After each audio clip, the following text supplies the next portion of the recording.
Good afternoon, my YouTube viewers. It is Crystal here. I'm here because I wanted to go over a code review with you for the Game of Life. So basically, what the Game of Life is, this John Conway in 1970, he wrote this no-player game about the Game of Life. And so basically, what happened is you were either dead or alive, okay? And it's no player, it doesn't require any input. And so what happened was if you were alive and you had less than 2 live neighbors, then you died because you were underpopulated. And if you were alive and you had 2 or 3 live neighbors, then you were allowed to live. If you were alive and you had over 3 live neighbors, then you died because you were overpopulated. And then if you were dead, and I think you had 3 live neighbors, then you were regenerated. And so that is the game. That is how the rules of the game. And if you look on the internet, there are lots of code for the Game of Life. And I spent last night trying to find this lots of code. But the thing is not all the code works. It's especially on Google Colab, because Google Colab is not really one for visuals. And so this code that I'm showing you, I tried it on Google Colab and it didn't work. So I tried it on Replit. So fortunately, Replit is a free online interpreter and compiler, and you're able to use it with a lot of languages. And so we're using it with Python at the moment. And I wanted to give you a little code review. And I got this from Geeks for Geeks. So that's where I actually got the code. Now there's lots of code out there. Sometimes they're using Pygame, but from what I understand, Pygame is not really being updated. And so if they're using these really obscure libraries, well, the libraries may not be updated any longer, so it won't work. And that's what I found out. I couldn't use it on Pygame and maybe SimPy and a whole bunch of other stuff. So, but I did actually get onto Geek for Geeks. That's where this code came from. And it uses ArchParse, NumPy as MP, and Matplotlib. So Matplotlib is a standard Python library. So I thought I'll give you a little code review. I'm very anxious to learn how to do simulations and learn reinforcement learning. And the reason why is because I go into Kaggle, and Kaggle has sometimes they have simulations and reinforcement learning, and I'm really anxious to learn it. But I'm also under a lot of pressure as well, because I'm on a lot of pressure to make blog posts because that's income. And then I'm under a lot of pressure to make courses because that's income. So I really don't have the luxury to be sitting there spending a lot of time trying to figure things out, which I wish I did. I wish I could just try to figure it out. I'm not, the people who write these programs and things, they're so much more intelligent than I am, but I hope I can give you a code review anyway.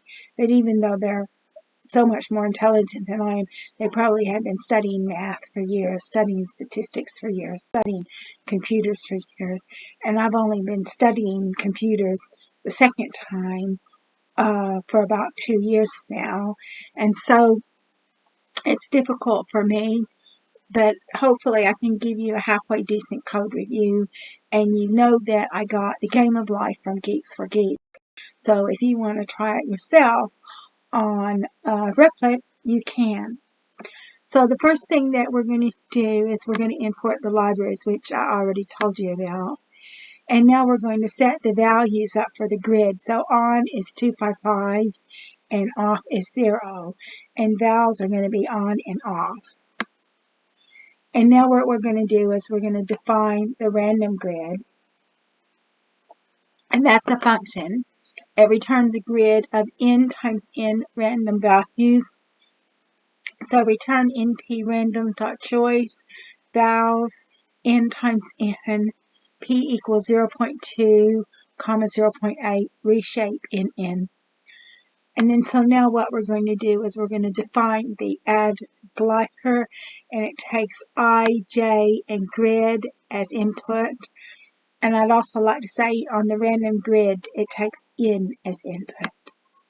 So on your Add Glycer, you've got your glider, and so it's a 2D array. So the first column is 0, 0, 255.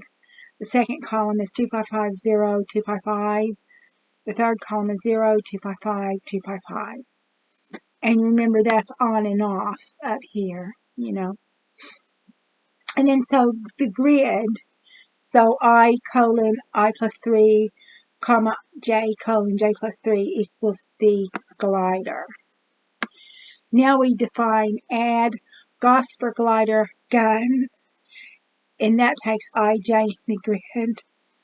And then so you add a Glycer glider gun with top left cell at I, comma J.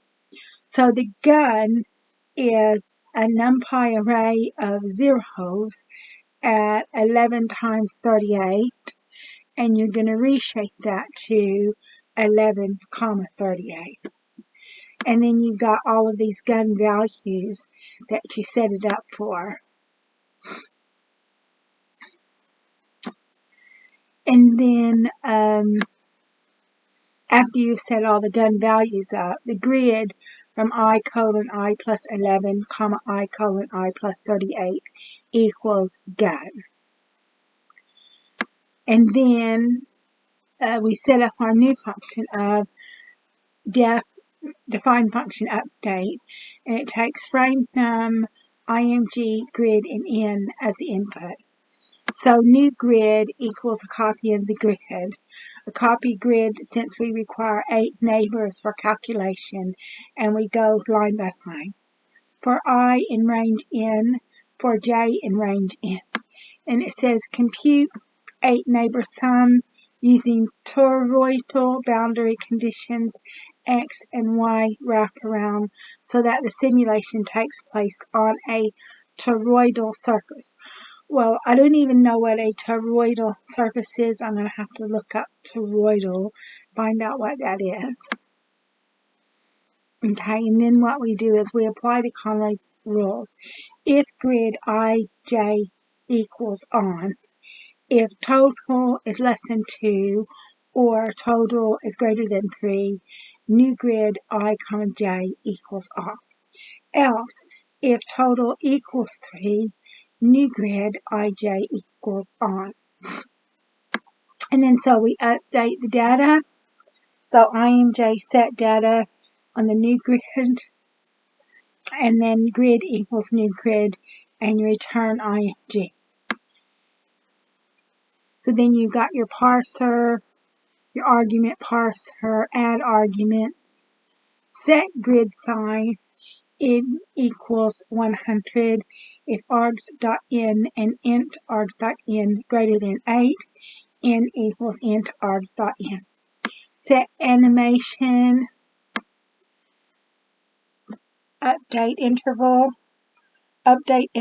equals 50 if args interval, update interval, int args interval. And then it says you declare grid. So the grid is an MP array of a blank array, really. And then so you check if glider demo is specified. Populate grid with random on off, more off than on. Grid equals random grid n. setup animation. So, and then you show it. It says PLT show. After you've done all that, you PLT show.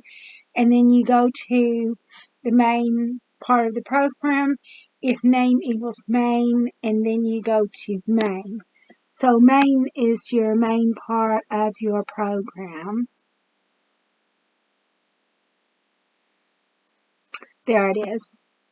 And then so you go to the main part of the program, and then you call up all the functions from the main part of the program, because you can see that the main part of the program is the last function.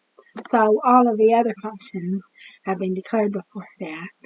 And then see, as I've been giving you this code review, the game's playing, and the game will play continuously until you stop it. So at some point I'm going to go ahead and stop the game. But I just thought I'd give you this code review. I'm working very hard trying to learn simulations and trying to learn reinforcement learning, because Kaggle's got a new simulation, and so I'm trying really hard to pick it up, but it's difficult because there really is not a lot written about simulations, and I think that you have to have a higher level of intellect to be able to make simulations in reinforcement learning, and I'm trying so hard to get up to that level, but I'll just have to keep studying and keep trying. And perhaps what I'll do is I'll try to make a really tiny game of like maybe 4 cells, and then if I can make a tiny game, a tiny simulation of 4 cells, then after I've made a tiny simulation of 4 cells, then perhaps I can get to grips with simulations so I can do something bigger. But I just thought this was really neat. I wanted to give you this as a no-player game of the game of life. And what we'll do here is I'll stop it now. So it stopped. So thank you so much for watching this code review and watching the game of life. And I look forward to making more code reviews for you in the future.